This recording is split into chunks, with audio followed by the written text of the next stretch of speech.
Hello and welcome to the CNBC TV18 special from Goa. At COP26, India made 5 commitments on climate action and also promised to accelerate adoption of zero-emission vehicles. So, here in Goa, the government decided to have a brainstorming session with the industry on how to increase EV sales in India and how to bring down battery costs as well.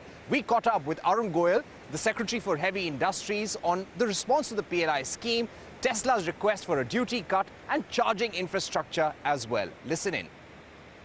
Mr. Goel, thank you for joining us. I'd like to begin by asking you about the PLI scheme for advanced chemistry cell. What has been the response so far like? So, Prakshit, response has been much better than it was anticipated when the scheme was framed. Recently, we had the pre-bid meeting. The representatives from 20 companies participated, and we are hopeful that we'll probably get 3 times the bid than we asked for, because we asked for 50 gigawatt hours, so we could be getting bids for as high as 150. Right, and by when would this process for advanced chemistry cell be open? By when will you award? You see, the bids are, the last date is 31st December, so thereafter the technical evaluation and the financial evaluation, so we should be knowing bidders in the first half of February. Thereafter, we are going to throw a state grand challenge, and we'll give them 3 months. So hopefully, the final picture will be in position by May. By May. And how many would be finally selected for ACC? So it depends. You know, see, we have invited bids for 50 gigawatt hours, and no bid can be less than 5 gigawatt hours. So it could be as high as 10 bidders, but anybody can bid for as high as 20 also. Right. So there's a criteria which is quality and cost-based selection system. So the number of bidders we can't say at this time. Yeah. So because the range is from 5 to 20 for single bidder. Right. And what about the PLI scheme for vehicles and automotive components? What has been the response to that so far? Recently, we came out with a list of advanced automotive products which will be eligible in this. So that has allayed the apprehensions which some of the participants had. And now, as of this moment, we have much more enthusiastic response than we saw when the scheme was notified. I also want to ask you, right now we are here in Goa for the EV roundtable. The government is taking several steps to accelerate adoption of electric vehicles. But do you see resistance from the conventional IC engine industry as well to some extent? Do you feel that a greater push is now needed? No, I think it's a market scenario. You know, we are all human beings. So I want to continue the way I am. But nature or the market doesn't behave that way. Yeah. So the only thing constant is the change. Right. So the people who change will make more money. Right. But is the government considering making it mandatory for electric vehicles to run only in particular segments? Is that even on the table, or is that even under discussion, or you'll be technology agnostic? No, see, Ministry of Heavy Industries, first of all, does not regulate. So for the Ministry of Heavy Industries concerned, we want e-promotion, not by force, but by choice. So it is up to the market to choose, it is up to the consumers to choose. We are encouraging, but in any case, outside the e-mobility, greener mobility is happening even in case of ICs. We should keep that in mind, because the products we have notified in advanced automotive products list, so a large number of products pertain to the IC industry. Right. So there is no clash as such. Right. Right. They can go hand in hand. We are a big market, long way to go. Now, the Minister for Heavy Industries has already said that 22,000 fuel stations in India are being chosen to set up EV chargers as well over there. What will be the criteria that will be followed? What kind of chargers will be installed? Tell us, how are you working on this complex puzzle? Yeah, you see, in FAME 2, we sanctioned 5,000 chargers across 65 cities, highways and expressways. But then the highest cost in establishing a charger goes for land. Because what we are subsidizing is the charger itself. And you can appreciate government cannot go to the extent of compensating for the land. So, but we want this movement to go much faster than the pace at which it is on today. Right. So what we then thought, India has approximately 70,000 petrol pumps. All of them have land. So then we talked to Ministry of Petroleum. the petrol pumps which are on national highways and state highways. Now you can see when we are including this, all major towns will come, and EV movement is picking up. Where will it happen first? It will happen in bigger cities. So the Ministry of Petroleum, through oil marketing companies, they feel 22,000 petrol pumps are such which will fulfill this criteria.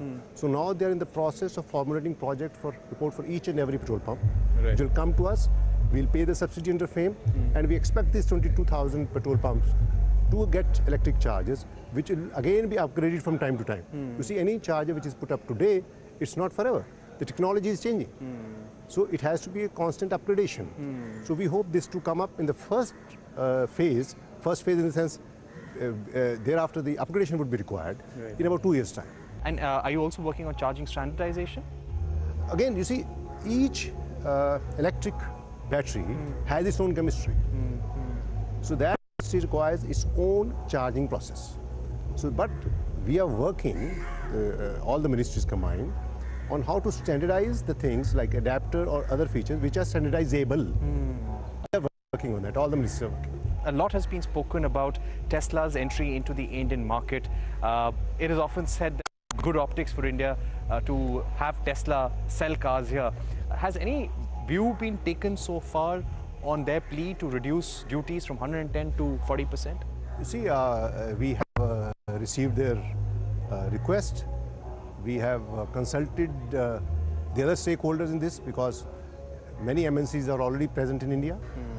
They have been present for decades. So we have taken their views. Interministerial consultations are on. It also seems from reports that the Indian government has asked them to give some sort of a roadmap first. Yes, we did. Do you feel that any decision will be contingent on what they want to do in India and when they want to start manufacturing? No, of course. You see, when somebody is asking for something, it's always mutual. You know? What are they bringing to India and what are they seeking? So the decision will be taken after having the comprehensive information from the applicant. Right. But so far, any? We have got some response. It's under discussion. We are in constant touch with. We continued that conversation. Tesla's request for an import duty cut. Amitabh Kant, the CEO of Niti Aayog. Kant also made a big statement when he said that he does not see a future for IC engine 2 and 3-wheelers beyond 2025. What kind of EV adoption do you foresee in India by 2025? So there is a massive transition taking place all over the world. There is a move towards greener technology. Companies which go digital, which go green, are attracting valuation. They are attracting capital. There is no future for those which do not go green. So to my mind, renewables, battery storage, clean mobility, green hydrogen, electrolyzers are really the sunrise areas of growth of the future.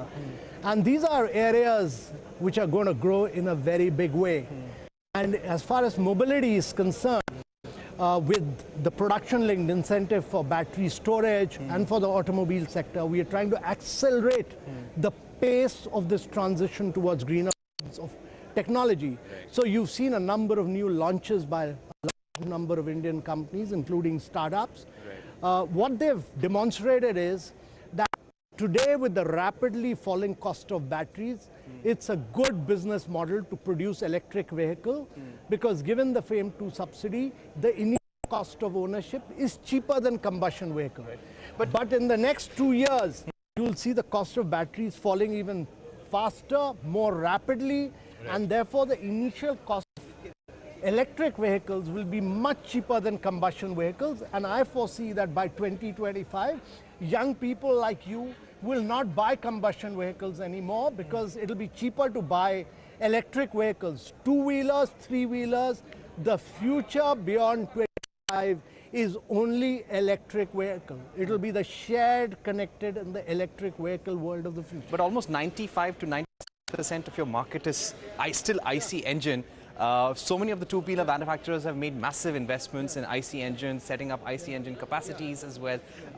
Is that transition really possible? The disruption is happening at such a rapid pace today that India needs to become the center of manufacturing of electric two-wheelers and three-wheelers for the rest of the world.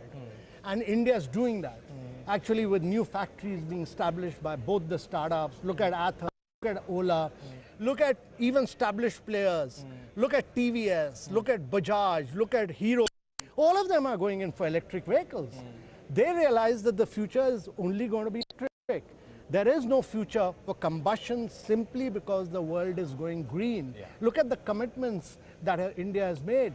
And therefore the business model, the market will not allow combustion to survive once the cheaper vehicles are available in the electric model. So all the companies which are attracting valuation, which are attracting capital from all over the world, are only green companies. So why is it that the Tesla's valuation is at $2 trillion, more than 11 other companies, the next 11 companies of the world? Why is it that today companies which are going green are able to attract valuation, are able to attract capital? The world is not going to invest in combustion engines. So the world is not going to value combustion technology. So you spoke about Tesla. There has been a strong demand for a duty reduction by Elon Musk. Currently, imported cars above $40,000, they almost attract a duty of 110% in India. What has been your recommendation? Is that duty cut likely? Yeah. So that issue is under debate and discussion between several ministries, including the Ministry of Finance, Road Transport, Niti Aayog, heavy industry. Everybody is examining that. The challenge there is that whether you treat an electric vehicle as a luxury vehicle. Luxury vehicles attract 110% duty, whether an EV vehicle. Now, cars which are assembled in India cost lesser. The challenge is that Tesla models are not capable of being assembled. They come in a particular form. That's their business model. It's not possible. So discussions are on with the company. Let's see how it figures out in the next couple of years. But have they been asked to give a roadmap first? Explain what will be their roadmap to manufacturing? Yeah, and then consider a duty cut? From a country viewpoint, our objective has to be that we ensure that they make in India. They make in India for the world. That is what our first challenge is. But for a company like that, to make in India, to do that kind of investment and then make in India for the world, they want to test out the market for a couple of years. So those are issues which are being discussed and debated. Do you feel that it's good optics for India, good for India's image to have Tesla? And considering that the $40,000 and above market is probably less than 1% in India, is it too much of a trouble for India to give that duty concession, not just to Tesla, but other EV manufacturers So too? we don't look at just the Indian market. When we look at a proposal like that, we look at it from a larger perspective of whether we are able to attract for manufacturing, whether we are able to attract global value chains, whether we are able to attract good companies for exporting as well. So all those issues are under examination, and we are looking at them. So through No, the issue about bringing down duty structure is for the finance ministry to consider. We've given our inputs. Final call will be through an interministerial discussion process. But your inputs, if I could ask? Well, it's not. I represent the government. Niti Aayog represents the government, so it's not correct to give our view alone. It's all of us together. The Heavy Industries Minister later clarified that the government had no plans to mandate electric vehicles in any category or set any thresholds for that matter. He also said that India's EV adoption will be driven by market forces. On that note, we're going to take a short break, but don't go anywhere. When we return, we're going to get you more reactions from the industry on India's EV roadmap.